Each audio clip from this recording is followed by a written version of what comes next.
ಕರ್ನಾಟಕದ ಏನು SLC ಪರೀಕ್ಷೆ ಬರೀತಾ ಇದ್ರು ಮಕ್ಕಳು, ಜೊತೆಗೆ ಮುಂದೆ ಈಗೇನು ವಿದ್ಯಾರ್ಥಿಗಳು SLCಲಿ ಇರ್ಬೋದು, ಮತ್ತು 9th 8th 7th ಇರ್ಬೋದು, ಆ ಮಕ್ಕಳಿಗೆ ಹಿಂದಿ ಒಂದು ಭಾಷೆ ಏರಿಕೆಯಾಗಿ ಇವತ್ತು ಶಿಕ್ಷಣ ವ್ಯವಸ್ಥೆಯಲ್ಲಿತ್ತು.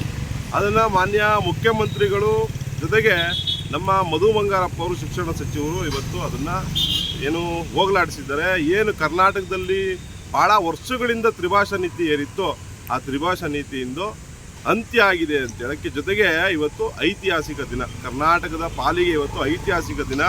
ಕರ್ನಾಟಕದಲ್ಲಿ ತ್ರಿಭಾಷಾ ನೀತಿಯಿಂದ ಹೊರೆಯಿಂದ ಕಳೆದ ಬಾರಿ 1,43,000 ವಿದ್ಯಾರ್ಥಿಗಳು ಏನು ಹಿಂದಿ ಭಾಷೆಯಿಂದ ಫೇಲ್ ಆಗಿದ್ರು, ಅದೆಲ್ಲರ ಇವತ್ತು ಅವರ ಆಶಾಭಾವನೆಗಳಿಗೆ ಇವತ್ತು ಮುಖ್ಯಮಂತ್ರಿಗಳಿರ್ಬೋದು ಮತ್ತು ನಮ್ಮ ಶಿಕ್ಷಣ ಮಂತ್ರಿಗಳು ಎಲ್ಲರಿಗೂ ಪೂರಕವಾಗಿ ಒಂದು ಸಂದೇಶನ ಕೊಟ್ಟಿದ್ದಾರೆ. ಏನು ಸಂದೇಶ ಅಂದರೆ, ಇವತ್ತು 625 ಅಂಕಗಳಿಗೆ ಏನು SLC ಎಕ್ಸಾಮ್ ಇತ್ತು, ಅದನ್ನು ಇವತ್ತು 525 ಅಂಕಗಳಿಗೆ ಮೊಟಕುಗೊಳಿಸಿ ಹಿಂದಿ ಭಾಷೆ ಏನು ನಾವು ಕೇಳ್ಕೊಂಡು ಬಂದಿದ್ದೋ, ಹೋರಾಟ ಮಾಡ್ಕೊಂಡು ಬಂದಿದ್ದೋ ವಿತೌಟ್ ಪಾಸ್ ಹಿಂದಿ ಅಂತೇಳಿ, ಅದನ್ನು ಇವತ್ತು ಕೇವಲ ಗ್ರೇಡ್ಗೋಸ್ಕರ ನಾವು ಬಳಸ್ಕೊತೀವಿ. ಆ ಭಾಷೆಯನ್ನು ಅಲ್ಲಿ ಎಕ್ಸಾಮ್ ಬರೀಲೇಬೇಕು, ಅದನ್ನು ಗ್ರೇಡಿಗೆ ಬಳಸ್ಕೊತೀವಿ, ಅದರಿಂದ ಯಾವುದೇ ಪಾಸು ಫೇಲು ಇರೋದಿಲ್ಲ ಅಂತೇಳಿ ಇವತ್ತು ಆದೇಶ ಮಾಡಿದ್ದಾರೆ.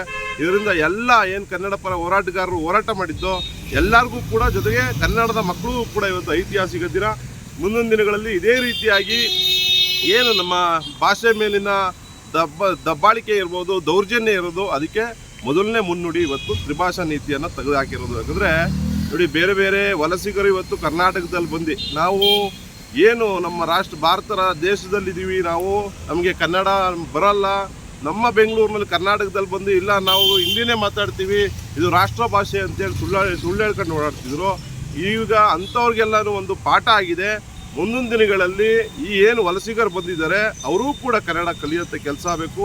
ನಾವು ಈ ಒಂದು ನಿಟ್ಟಿನಲ್ಲಿ ರಾಜ್ಯ ಸರ್ಕಾರಕ್ಕೆ ಒಂದು ದೊಡ್ಡ ಮಟ್ಟದ ಗೌರವವನ್ನು ಕೊಡ್ತೀವಿ. ಯಾಕಂದರೆ ಇವತ್ತು ಎಲ್ಲ ಕನ್ನಡ ಪರ ಹೋರಾಟಗಾರರ ಜೊತೆಗೆ ನಿಂತು ಈ ಹಿಂದಿ ಭಾಷೆಯನ್ನು ತೆಗೆದುಹಾಕಿದ್ದೀರಾ, ನಿಮಗೂ ಕೂಡ ವಂದನೆಗಳನ್ನು ಸಲ್ಲಿಸ್ತೀವಿ. ಜೊತೆಗೆ ಏನು ಕರ್ನಾಟಕದಲ್ಲಿ ಏನು ಹಿಂದಿ ಪ್ರಚಾರ ಸಮಿತಿ ಅಂತಿದೆ, ಆ ಹಿಂದಿ ಪ್ರಚಾರ ಸಮಿತಿ ಇವತ್ತು ಏನು ಪ್ರಥಮ ದ್ವಿತೀಯ ತೃತೀಯ ಅಂತೇಳಿ ಮಕ್ಕಳಿಗೆ ಹೊರೆಯಾಗುವಂಥ, ಶಿಕ್ಷಣದಲ್ಲಿ ಹೊರೆಯಾಗುವಂಥ ಹಿಂದಿ ಎಕ್ಸಾಮ್ಗಳನ್ನ ನಡೆಸ್ತಾ ಇದ್ರಿ. ಇದು ಈ ಮುನ್ನುಡಿಯಾಗಿ ಈ ಮುಂದಿನ ವರ್ಷಗಳಿಂದ ಅದನ್ನು ನಿಲ್ಲಬೇಕು.